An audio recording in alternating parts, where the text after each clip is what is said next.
elections are the only solution, Imran Khan. Former Prime Minister Imran Khan, who is under illegal arrest at Adiala jail, has said the only solution to Pakistan's issues are free and fair elections.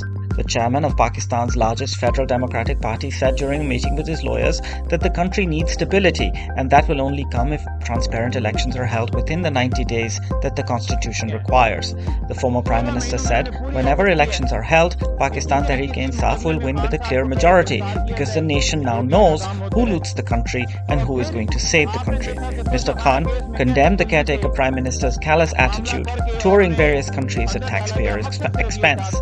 He said that he only attended the United Nations General Assembly in person once during his term as Prime Minister and chose to address via a video link the other 2 times because of the drain on the country's foreign exchange reserves associated with such trips.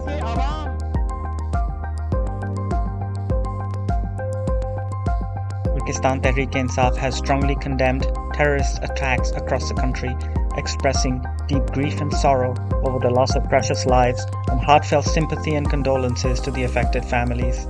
In a statement, the party conveyed its prayers for the speedy and complete recovery of those injured in the attacks and asked the government to ensure the provision of quality treatment facilities to those injured and to carry out a comprehensive investigation.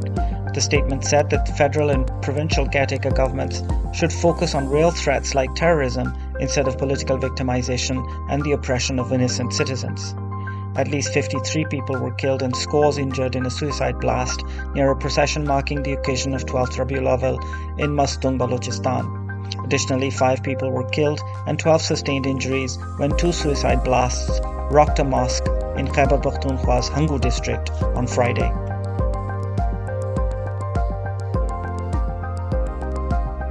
As the situation of journalists in Pakistan worsens in the run-up to the general elections, Reporters Without Borders and several defenders of journalism are launching a crucial appeal to Pakistani political parties involved in the election campaign to commit to concrete measures in favor of press freedom. Along with state law enforcement agencies, its ruling political parties, the Muslim League and the People's Party have always targeted independent journalists.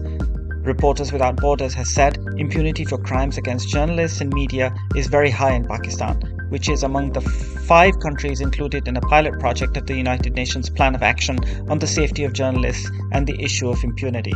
Just this week, Imran Riaz Khan, an independent journalist, was released from state captivity after months of alleged detention by the state. He remains off air along with others who do not toe the state authorities' line.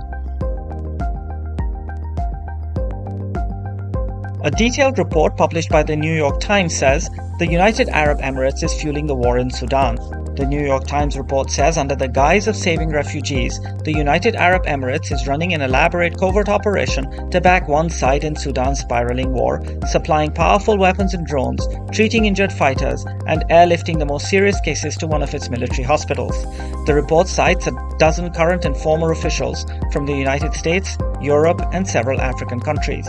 According to the Times, this is the latest example of how the Emirates, an American ally in the Persian Gulf, has been using its vast wealth and sophisticated armory to position itself as a key player and kingmaker across Africa. The Emiratis, however, insist that their operation at the border with Sudan is purely humanitarian.